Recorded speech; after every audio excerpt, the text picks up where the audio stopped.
सत्संगत जी, प्यार से कहना ध्यान निरंकार जी। सबने एक ही बात दोहराई कि ये जो मिशन हमें क्या शिक्षा दे रहा है, ये ईश्वर परमात्मा पर निरंकार ये हमारे लिए क्या अहमता जीवन में रखते हैं। और हालांकि ये भी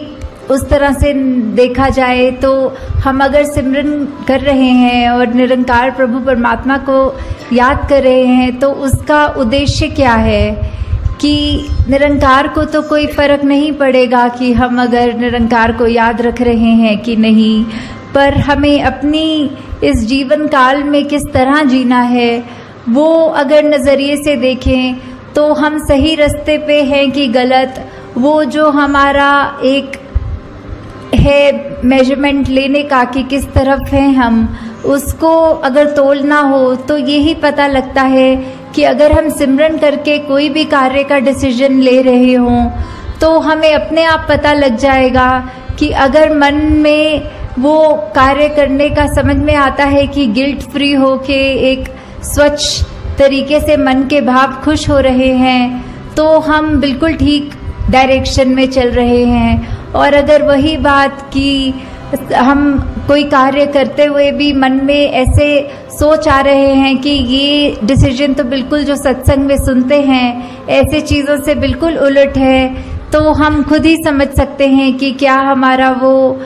एक निर्णय करना उस चीज़ पे कि इस समय चाहे वो छोटी बात हो चाहे बड़ी हो, इतना भी हो कि अगर हम एग्जाम्पल के तौर पे आजकल की दुनिया में जहाँ पीयर प्रेशर की बात करते हैं, तो अगर कोई हमारे साथ वाला ऐसा कर रहे हैं जो हमारा मन उस तरह नहीं मान रहा कि ऐसा करना तो उचित नहीं है, तो अगर हम वो कार्य कर लेते हैं और वो अपने आधे दिल से जैसे हाफ हार्टेडली बोलते हैं तो उससे समझ में आता है कि निरंकार ने तो हम सबको वो चेतनता दी है वो डिसीजन मेकिंग की, तो वो हम किस रूप में किस तरफ वो लेकर जा रहे हैं। क्या हम सिर्फ उसी लिए ये कार्य कर रहे हैं कि सदियों सदियों से ये कार्य हो रहा है और अब तो ये परंपरा बन गई है, ये एक रूटीन बन गई है। तो हमें ऐसे समय में वो चीज़ों को सोचना कि ये जो भी हम कर रहे हैं ये एक अंधविश्वास की तरह एक ये अंधाधुंध कार्य ना होता रहे, पर किस तरफ हमारी सोच हमें जो सही मार्ग दिखा रही है, जो निरंकार प्रभु परमात्मा का आसरा लेने के बाद जो ये सोच बन जाती है तो वो कभी भी हमें गलत रास्ते नहीं जाने देता। और साथ ही जहाँ आज हम सत्संग में ये बहुत अलग तरह की भावना भाषाओं में सुन रहे थे, कोई प्रेम नम्रता करुणा की बात, कोई विशालता की बात, कोई इस निरंकार की महिमा का बयान करते हुए या फिर सिर्फ अपने मन के भाव कर रहे थे, तो यही सोच में ध्यान में बात आ रही थी कि किस तरह चाहे हम कहीं से भी आए हों, हम एक दूसरे को सत्संग में यहाँ बैठ रहे हैं, हमारे आगे पीछे दाएं बाएं जो बैठ रहे हैं हम उनको जानते भी नहीं, उनका नाम भी नहीं जान सकते। तो जहाँ हम इतने छोटे से कमरे में बैठे हैं तो एक दूसरे को नहीं जानते, और तो जब विश्व की बात आती है तो ऐसे तो कितने अनगिनत देश हैं और कितनी पॉपुलेशन वर्ल्ड की है, तो हम किसी को भी उस तरह नहीं जानते। तो ये जो बात आती है कि हमने संसार में सभी से प्यार करना है, तो वो कैसे अचीव हो पाएगा। हम नहीं तो एक अगर किसी को जानते हों उसको तो प्यार कर लेते हैं, एक अजनबी की जहाँ बात आती है उसको कैसे प्यार करना है। तो बात सिर्फ इतनी सी ही है कि जो हमारी आत्मा का स्रोत है वो निरंकार ही है, तो वो हर एक के अंदर है। वो सिर्फ ये मनुष्य शरीर वालों के लिए बात ही नहीं बल्कि पूरी वनस्पति या पूरे जो भी स्पीशीज हों इस संसार में सभी में तो है, पर ये मनुष्य में हम हैं तो हमारे पास वो पोटेंशियली वो जीवन मिल गया जहाँ हम अपने इस सोर्स ऑफ ओरिजिनेशन इस परमात्मा को जान सक रहे हैं। तो वही वो बात जहाँ प्यार की कि जब हम एग्जाम्पल देखें तो अगर हम एक ट्रेन में या कहीं पे भी ट्रैवल कर रहे हों तो हमारे साथ जो बैठे अजनबी हैं तो हम वो उसको एकदम से तो उसके लिए ऐसे हमारे भाव नहीं आएंगे, पर जैसे जैसे बात चलती है आगे, ट्रेन की जर्नी चल रही है, तो वहीं हम थोड़ा सा भी अगर जानकारी उनके बारे में ले लेते हैं तो कहीं ना कहीं हमें वो एक फेमिलियरिटी फैक्टर मिल जाता है। ओ, आप तो हमारे ही शहर के हैं, अच्छा आप जहाँ रहते हैं वहाँ हमारे रिश्तेदार रहते हैं, या कुछ भी ऐसी बातें होती है कि धीरे धीरे वो जहाँ एक अजनबी है उसके लिए मन में वो एक सॉफ्ट कॉर्नर बनना, वो एक प्रेम का एक थोड़ा सा दर्जा उसके मन में हमारे लिए जो आना, तो अगर हम सिर्फ ये कम्युनिकेशन रूप में भी चाहे जो अभी तक बिल्कुल अजनबी था अब वो हमारा जानकार हो गया, और ऐसे ही जहाँ लार्ज स्केल पे देखें, दुनिया की बात करें, तो ये तो संभव ही नहीं कि हम हर एक से जा के बात करें और ये फेमिलियरिटी फैक्टर देखें। तो किस तरह यही है कि सभी से प्यार करना, क्योंकि हम इस परमात्मा से करते हैं तो सभी से करते हैं, तो ये प्यार करना मतलब हर एक के पास जाके जताना प्यार तो संभव भी नहीं है। तो किस तरह हम जहाँ छोटे से ही दायरे में अगर हैं, अगर हम उसमें ही हर एक से प्यार करें तो हम पूरे सृष्टि से, पूरे ब्रह्मांड से प्यार कर रहे हैं। तो ये भी कैसे हो जाता है जहाँ आज की दुनिया में एक ब्लड रिलेटिव्स, एक इमीडिएट फैमिली के ही सदस्य आपस में ठीक से बात नहीं कर सकते या एक दूसरे का निरादर करते हैं, या फिर अपने बोलों में ऐसे कठोर वचन से एक दूसरे का दिल दुखाते हैं। तो जहाँ पे आज की दुनिया में ये भी संभव नहीं कि हम एक परिवार में माता पिता, बच्चे, ग्रैंड पेरेंट्स या बस इतने से ही एक हार्मनी में जी सकें, तो ये विश्व में ये शांति की बात या फिर प्यार की बात इसको स्थापित करनी है तो हमने खुद ही देखना है इसको कैसे स्थापित कर सकेंगे। जब हम एक दूसरे की बात मानेंगे, और लॉजिक तो है अपनी जगह की, अगर कोई चाहे उम्र में बड़े हों, परिवार में छोटे हों, वो अगर बिल्कुल कोई ऐसी बात कर रहे हों तो सिर्फ ये भी नहीं कि चलो बात माननी है, हमें ये सिखाया है, अगर वो बात लगे कि ये अभी बिल्कुल ऐसी बात कर रहे हैं जो उसके खुद के हित में नहीं है और परिवार का भी माहौल खराब करने वाली बात है, तो उस समय हमें यही एक जो अपना गुरुमुख का जो एक कर्तव्य है तो वो हमने रखकर अपने भाव उनको भी समझाना है कि ये आपकी बात जो है ये अपनी सोच को किस तरह मोल्ड कीजिए, या फिर परिवार रूप में भी इसके साथ हम आपके साथ सहमत नहीं हैं। आप सत्संग का कोई उदाहरण कोट करें या जीवन में कहीं भी कुछ हो, उससे अपने बड़े बुजुर्गों को भी अगर समझाने की जब बात आए, उनको भी, बच्चों को भी, तो इस तरह उनको भी समझा कर कि चाहे देखा जाता है दुनिया में तो कोई जो जाति पाति की बात तो छोड़ो, घर के अंदर भी अगर एक डोमेस्टिक हेल्प जिनको हम कहते हैं, जो हमारे साथ कभी खाना बनाने की मदद या घर की साफ सफाई की कर देते हैं, तो कई बार ये भी दुनिया में देखा जाता है कि उनके साथ ही जो व्यवहार है वो ठीक नहीं किया जाता या फिर उनको नीचा माना जाता है। तो उनके अंदर भी तो उतना ही परमात्मा, वही परमात्मा है जो हमारे अंदर है। तो ये भेदभाव कैसा, ये ऊंच नीच कैसी, कि हम एक बात तो ये बिल्कुल हिपोक्रेसी की बात हो गई कि जहाँ हम मुंह से तो कहेंगे कि सब एक हैं, सबसे हमारा प्यार है, और वहीं घर के अंदर का माहौल ऐसा कि कोई किसी को ऊंचा मान रहे हैं, किसी की बातों को हम ऐसे अपनी सोच को ज़्यादा सुपीरियर करके उनकी सोच से सोच रहे हैं। तो ऐसा करना भी एक भक्त के जीवन में शोभा नहीं देता। अगर ऐसा हुआ जा रहा है तो किस तरह हर एक से हम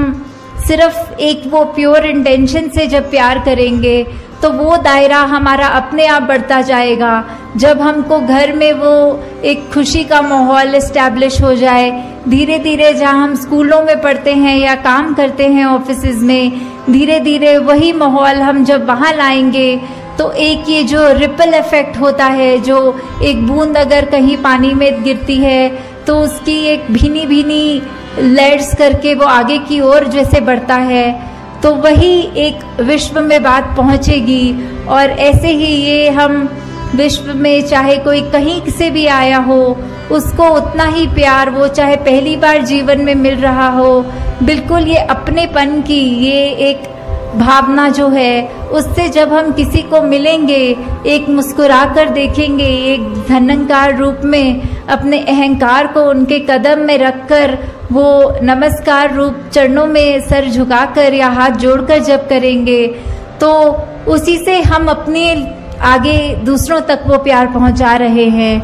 तो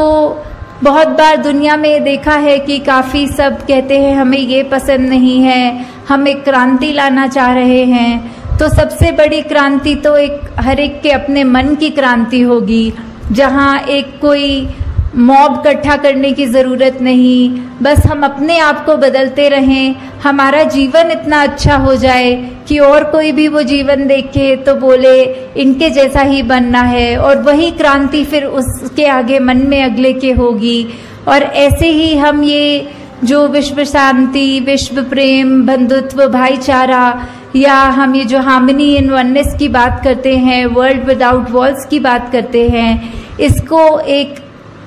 अचीव करना संभव हो सकेगा। जैसे कहा भी जाता है कि अगर हम किसी को मिल रहे हों तो एक जो हैंडशेक की बात होती है, तो we can not shake a person's hand if our own fist is clinched. एक दायरा, एक तंग दिल्ली, एक मुट्ठी ऐसे जकड़ के बंद कर लेने से हम वो कैसे दूसरे का हाथ मिला पाएंगे। हाथ मिलाने के लिए तो हमें अपना हाथ खोलकर उसके हाथ के साथ अपने हाथ को छूकर वो एक रिश्ता मन से कायम करके उससे हैंडशेक कर सकेंगे। तो दातार सब पे कृपा करे कि आप सब जहाँ हर पल कोशिश करते हैं कि एक बेहतर इंसान बन सकें, वहाँ पर साथ ही साथ जब तक ये प्रभु परमात्मा निरंकार की सोच मन में है, किस तरह का संतों ने युगों युगों से सिखाया है कि एक मनुष्य की ये ह्यूमन क्वालिटीज़ क्या होती हैं, वो ज़्यादा से ज़्यादा अपने लाइफ में डालने की, उतारने की जब तक हम कोशिश कर रहे हैं, तो हम तब तक एक ठीक डायरेक्शन, एक हमारी दृष्टि, दिशा, हर चीज़ एक तरफ है। तो वो सही तरफ है कि गलत है, वो हमने तय करना है। और वो निरंकार का सहारा लेते हुए अपने आसपास के जो भी संत महात्मा हैं, वो जो अच्छी शिक्षा दें, वो शिक्षा को ग्रहण करते हुए अपने जीवन को और सुधारना है। और दूसरों पे भी कोई टिप्पणी करने की ज़रूरत नहीं कि ये तो बोलते कुछ है, इनकी पर्सनल लाइफ में झांक के देखो तो इनका जीवन तो अलग है। ये सत्संग में तो आकर कहते हैं कि गाली गलोच नहीं करना, और इनके घर अगर जाओ तो ये तो प्यार से ही बात नहीं करते।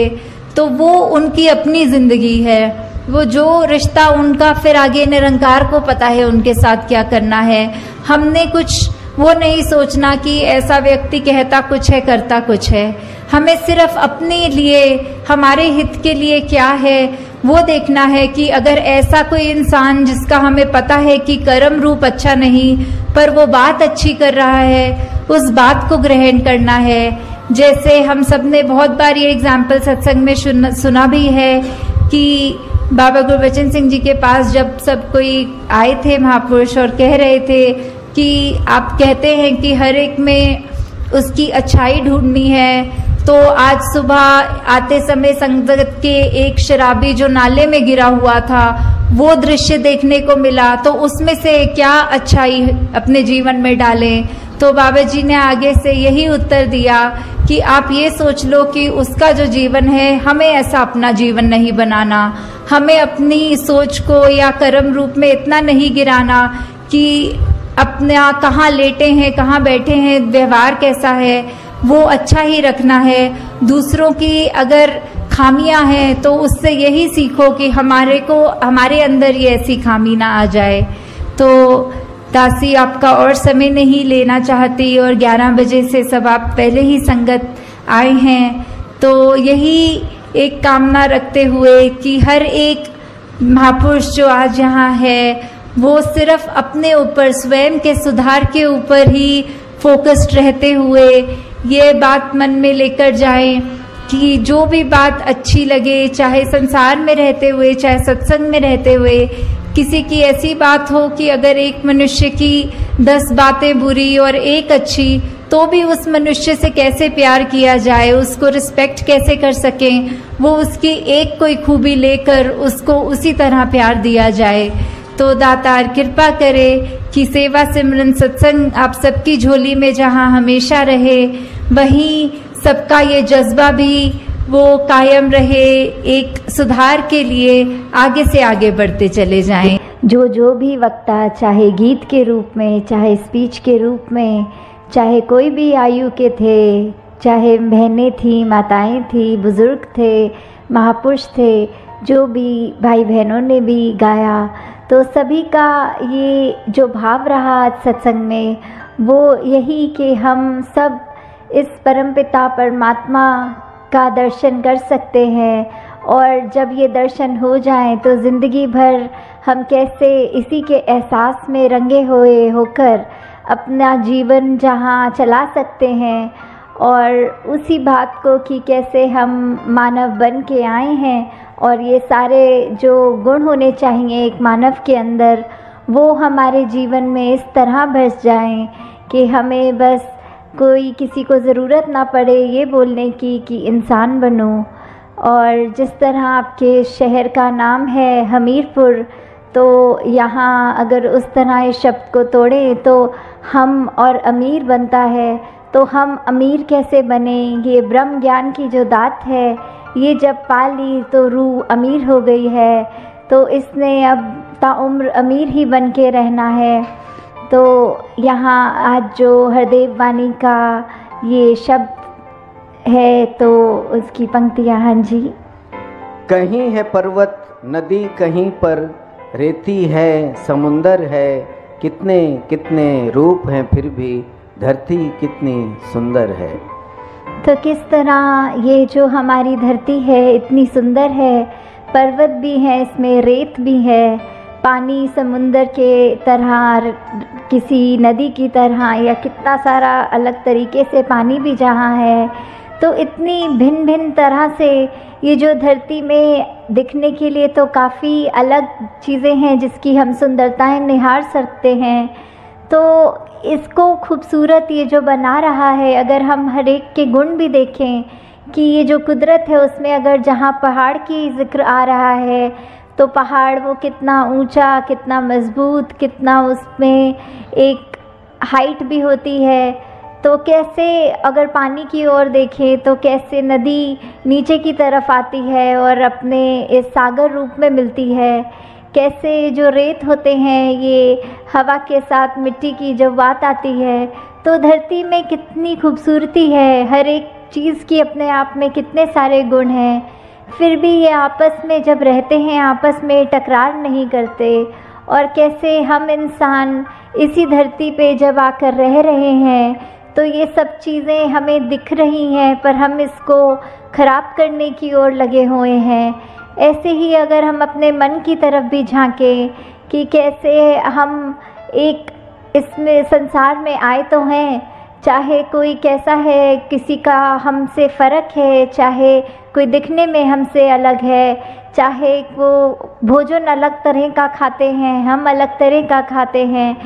या कोई भी ऐसी बात जो हमको एक दूसरे से वो फ़र्क दिखाती है, तो हम अगर उस फ़र्क को फ़र्क की तरह ना देखें, हम उसको ये मानें कि जैसे ये संसार में यूनिटी इन डाइवर्सिटी की बात है, ये जो भिन्न भिन्न प्रकार के जो फूल हैं उनकी अपनी अलग महक है, तो कैसे हर एक चीज़ जो दूसरे से चाहे कितनी भी अलग दिखती है उसकी रिस्पेक्ट इस तरह करनी, उसका सम्मान इस तरह करना कि ये बिल्कुल हम जैसा है, हमें तुच्छ भाव से नीचे दृष्टि से नहीं देखना, हमको उसकी जो भी खूबसूरती है, जो भी गुण है उस व्यक्ति में भी, वो गुण सिर्फ ग्रहण करने हैं। हाँ जी। पर्वत से ऊंचा हूँ मैं तो सागर ने ये कहा नहीं, रेती से बेहतर हूँ मैं तो नदी को कहते सुना नहीं।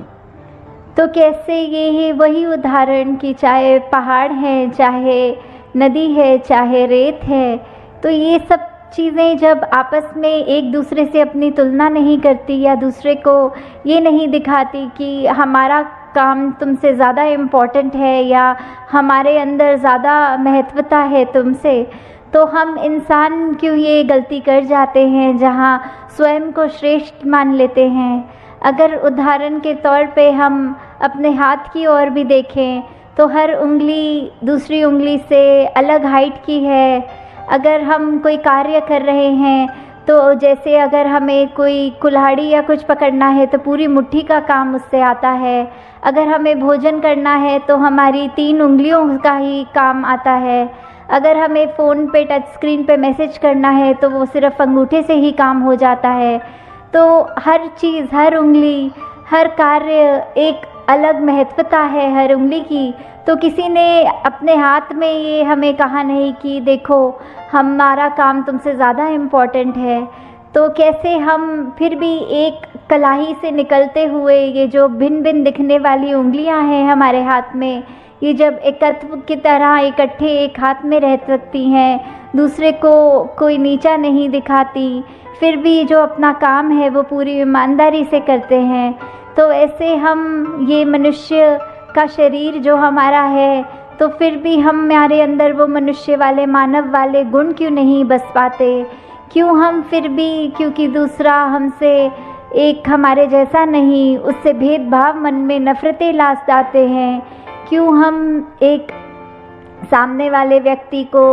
ऐसे पूजनीय तरीके से नहीं देख पाते? उसकी मिनट मिनट में कोशिश करते हैं कि किसी तरह हम दुनिया के आगे उसकी बेइज्जती कर दें, किस तरह हम उसका इस तरह मजाक उड़ाएं कि अगला रोने को मजबूर हो जाए। तो ऐसे भाव हमारे मन में क्यों हैं? हम इस तरह उस व्यक्ति के अंदर, उसके दिल में ये परमात्मा जो बसा है उसमें हम चोट क्यों पहुंचाते हैं? तो हम अगर यही बात रखें कि किसी ने अपनी, सबकी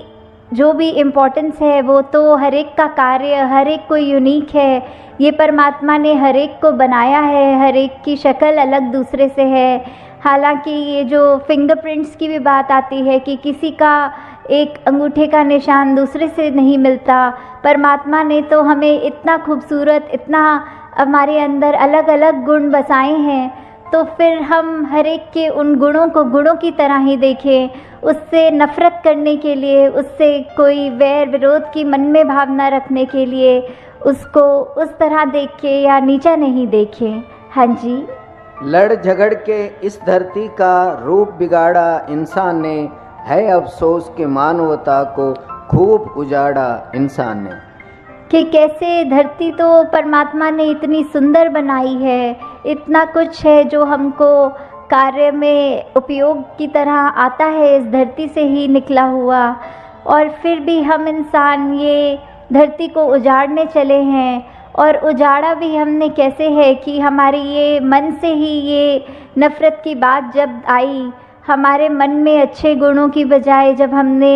ये बुरी बातों पे ध्यान ज़्यादा डालना शुरू किया, तो ये बुरी चीज़ें हमारे मन में, दिमाग में, व्यवहार में इस तरह हावी हो गई कि वो चीज़ें हमारे कर्मों के अंदर अब इस तरह निकलने लगी कि आपस में हमने सिर्फ जहाँ मन में नफ़रत थी तो अब वो कर्म से, अपने हाथों से लड़ाई झगड़ा भी करना शुरू कर दिया।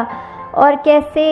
ये, चाहे परमात्मा ने धरती तो इतनी सुंदर बनाई, हमने कैसे इसका दुरुपयोग कर दिया। जहाँ हमारे को पेड़ देखें, कुछ भी देखें जो इतने फलदायी हैं, या कैसा पानी नदियों का साफ़ अच्छा पीने के लिए इंसान का है, तो हमने जहाँ वो पेड़ भी काटने शुरू कर दिए, वो नदी में कचरा डाल के वो पानी पीने लायक भी नहीं छोड़ा। ऐसा कुछ भी अगर इस धरती का हम, ये जो नेचर की तरफ से एक सौगात की तरह, एक गिफ्ट की तरह चीज़ मिली, तो कैसे हमने उसी को एक गलत रास्ते पे ले गए और हम कैसे उसको अपने सिर्फ हित देखकर और दूसरे की भलाई ना देख के सब उसमें उजाड़ने लग गए। और जो ये मानवीय गुण हमारे अंदर हैं, हमने तो वो भी नहीं देखा कि हम किस तरह किसी से व्यवहार कर रहे हैं। हम उसको अगर अच्छी तरह नहीं एक कंसिडर कर पा रहे दूसरे को, तो हमारा कोई ये भी हक नहीं कि उसको चोट पहुंचाएं। तो यही बात आ रही है कि सिर्फ ये परमात्मा ने तो अपनी तरफ से हमको इतनी अच्छी से अच्छी चीज़, हर कोई चीज़ अगर हम अपनी निजी ज़िंदगी में भी देखें कि चाहे हमारी आर्थिक स्थिति जो भी है, हमें एक घर मिला है, एक परिवार का प्यार मिला है, इतना सुंदर संसार हमारा उस घर के अंदर है, फिर भी हम आपस के मन मुटाव की बात करें, आपस में ये परिवार के कुछ हम 3-4 मेंबर्स ही अगर आपस में लड़ने लग गए, आपस में ही हम परिवार होने के बावजूद मन में नफ़रत रख पड़े, तो फिर ये इतनी सुंदर संसार जो हमें मिला है, या यही बात समाज पे वैलिड है या जहाँ पे भी हम उठते बैठते हैं काम पे, तो वही चीज़ कि हम अगर अपने मन में दूसरे के लिए दया नहीं रखेंगे, करुणा नहीं रखेंगे, किसी ने कुछ ऊंच नीच हमसे बोल दी तो आगे से लड़ झगड़ लेंगे, और ना कि अपने मन को विशाल हमें जो बनाना चाहिए उसको हम तवज्जो नहीं देते कि मन को कैसे अपना बड़ा करें। दूसरे ने कह दिया तो कह दिया, अपना हम उसमें क्रोध क्यों अंदर लाएं, अपना हम उससे बदले की भावना क्यों लाएं। तो हमने जहाँ ये संसार इतना खूबसूरत है, वहाँ हमारी वजह से इस संसार में कोई बदसूरती ना आ जाए, हमारे कर्मों से हमारी ज़िंदगी खुश भी हो सकती है। और हमने अगर ऐसा कोई कार्य कर दिया जो हम अपना भी नुकसान करें, औरों का भी और इस प्रकृति का भी, तो हमें बहुत ही ये चेतनता हम सबके अंदर है, उस चेतनता का प्रयोग करना है। इस ब्रह्म ज्ञान जहाँ हमारे जीवन में ये रोशनी का कार्य कर रहा है, इस निरंकार प्रभु परमात्मा का जो एहसास कि हमारे अंग संग है, जब ये हमने जान लिया तो फिर हम जानबूझ के ऐसा कोई भी काम नहीं करेंगे जो हमारा भी नुकसान करे और अगले का भी नुकसान करे। फिर हम एक वो भाव हमारे ऐसे हो जाएंगे कि हम हर एक से प्यार करेंगे, हम हर एक के जीवन में थोड़ा किस तरह और उसका जीवन कंफर्टेबल कर सकते हैं, उसको क्या सहूलत पहुंच सकती है हमारे वजह से, फिर हम अपना फोकस, अपना ध्यान उस चीज़ में लगाएंगे। हाँ जी। जन्म लिया है धरती पर, कुछ बनता कर्म हमारा है, इसकी सुंदरता को कायम रखना धर्म हमारा है। तो कैसे हम इस धरती पे आए हैं, ये परमात्मा ने हम पे कृपा करी कि इस धरती पे जन्म लेने के लिए हमको जब इस तरह भेजा है, तो अब हमारा फ़र्ज़ क्या बनता है। अब हमारे को अपनी सिर्फ ये धरती के प्रति, ये चाहे सिंबॉलिकल रूप में धरती का नाम आ रहा है, तो कैसे हम अपना जहाँ जहाँ भी विचरण करें उसको सुंदर कैसे बनाएं, अपने फ़र्ज़ों को कैसे निभाएं। तो उसमें बात सिर्फ यही आती है, एक समदृष्टि वाली बात, कि हम जहाँ हर एक को एक जैसा देखें, कि कुछ भी अगर फ़र्क है तो मन में उसको नेगेटिव ना लें, हम बस ये देखें कि हर कोई एक जैसा है। उस समदृष्टि की भावना से जब हम इस संसार में हर एक से उसी की तरह इज़्ज़त करेंगे, प्यार करेंगे, तो फिर हम इस संसार का नुकसान नहीं पहुंचाएंगे, और हम उस तरह से जो हमें ज़िंदगी में हमारा फ़र्ज़ है उसको निभाते चले जाएंगे। और कैसे अगर हम एक बात करें कि अब ये समदृष्टि की बात है, तो हमने समदृष्टि से कैसे हर एक को देखना है, क्योंकि देखने में तो हर एक का आकार अलग है, तो कैसे हम समदृष्टि से देख पाएंगे। तो वही बात कि जब ये परमात्मा हमारे जीवन में आ गया, जब इसकी पहचान हो गई, तो हमने फिर वही ज्ञान के अपने चश्मे से जब हर एक को देखना है तो कोई फ़र्क नहीं आएगा। और इसी बात से कि फिर हर कोई उस नज़र से एक जैसा दिखेगा। जैसे एक कहानी भी याद आ रही है कि एक इंसान जब डॉक्टर पे गया ये शिकायत लेके कि मेरी आँख में दर्द होती है, तो वो डॉक्टर ने उसको बहुत ही एक अलग सा इलाज बोला। उसने बोला आप कोई ऐसी चीज़ पे ध्यान लगाओ जो हरी हो, क्योंकि आप जितना हरा रंग को देखेंगे आपकी आंखों में वो ठंडक बसेगी और वो आंख का दर्द कम हो जाएगा। तो वो इंसान ने क्या किया, बाज़ार जाके जितना भी हरे रंग का पेंट था वो ख़रीद के अपना पूरा घर, जो जो चीज़ों पे उसको लगा उसकी नज़र दिन में पड़ सकती है, उसको पूरा ही हरा कर दिया। तो कुछ दिनों के बाद जब वो फिर डॉक्टर से उसकी अपॉइंटमेंट हुई तो उसने पूछा कि ये तुम्हारी कैसी है अब बात। तो उसने देखा कि जब पूरी चीज़, हर चीज़ ही उसके घर में हरे रंग की हो गई थी और उसके दरवाज़ा खोलने वाला जो दरबान था उसने डॉक्टर के ऊपर भी वो हरा रंग इस तरह लगा दिया कि साहब ने देखना है तो वो भी हरा हो जाए। तो डॉक्टर को ये बात देख के बहुत ही हंसी आई कि तुम हर चीज़ को हरा इस तरह ना बनाओ, पर अगर तुम एक हरे रंग का चश्मे का ग्लास जिसमें हो वही पहन लेते तो तुम्हें हर चीज़, वो इतने तुम्हारा सस्ते में भी काम हो जाना था तो भी तुम्हें हर चीज़ हरी ही दिखती। तो कैसे हमें ये संसार में हर एक को एक जैसा बनाने की कोशिश नहीं करनी, क्योंकि हर एक इंसान में अपनी खूबी है, हर एक इंसान का स्वभाव अलग है दूसरे से। तो उसको ज़बरदस्ती अपने जैसा नहीं कि मेरा स्वभाव ऐसा है तो अगले का भी ऐसा हो, मेरा खान पान, मेरा कल्चर ऐसा है तो अगले का भी हो, ऐसा नहीं करना। हर एक पे वो ज़बरदस्ती कुछ हमें नहीं करनी, सिर्फ हमें अपनी निगाह बदलनी है। हमें उस चश्मे से देखना है कि हमको सब एक ही समान दिखे, कोई किसी में जाति पाति का ऊंच नीच ना दिखे, किसी में कोई पहनावे का, रंग रूप का, नस्ल का, किसी भी तरह की हमें वो फिर फ़र्क हमारी निगाह ना देख सके। हाँ जी। कह हर देव के आपस में मिलवर्तन खूब बढ़ाना है, सुंदर धरती पर आए हैं सुंदर छोड़ के जाना है। तो फिर यही बात कि धरती पे जब हम आए हैं तो अब हमारे ये धरती पे रहने के बाद कर्म कैसे होने चाहिए कि ये धरती सुंदर ही बनी रहे। वो कर्म की आज़ादी हमारे पर है, हमारे पास हमेशा एक चॉइस है कि किसी भी स्थिति में हम क्या कर सकते हैं। कोई किसी ने हमारे को अगर चोट पहुंचाई तो या हम सहन करने की चॉइस हमारे पर है या फिर हम उसको भी आगे पलट के चोट पहुंचाए, वो भी हमारे ऊपर ही डिपेंड करता है। तो हमने सिर्फ क्या करना है, अपनी सुमति से ये जो ब्रह्म ज्ञान मिला है, ये परमात्मा का एहसास करते हुए, निरंकार को अंग संग मान के, ये विश्वास रखते हुए कि परमात्मा ने जो भी कार्य कराना है हमने अपनी भलाई, औरों की भलाई के लिए करना है। तो हम इस संसार में फिर एक उस तरह बात आ जाती है कि हर एक के लिए उनकी ज़िंदगी, ये इतनी सुंदर धरती जो हमें मिली है उस पे भी हम एक वरदान का ही रूप बनते हैं। वो धरती को हम फिर किसी तरह से ना अपना नुकसान, ना सामने वाले का नुकसान, ना फिर ये किसी को भी उस तरह हमने दर्द का भाव रखते हुए उनको कुछ चोट देनी है। तो जैसे एक शायर की भी पंक्तियाँ आ रही है दिमाग में कि हम हर एक को अगर ऐसा करेंगे कि उनकी खूबियों को नज़रअंदाज करेंगे और कहेंगे कि ये हमारे जैसा क्यों नहीं है, तो वो शायर ने फरमाया कि चमन में तो इस तरह अलग अलग रंग के जो फूल हैं, ये चाहे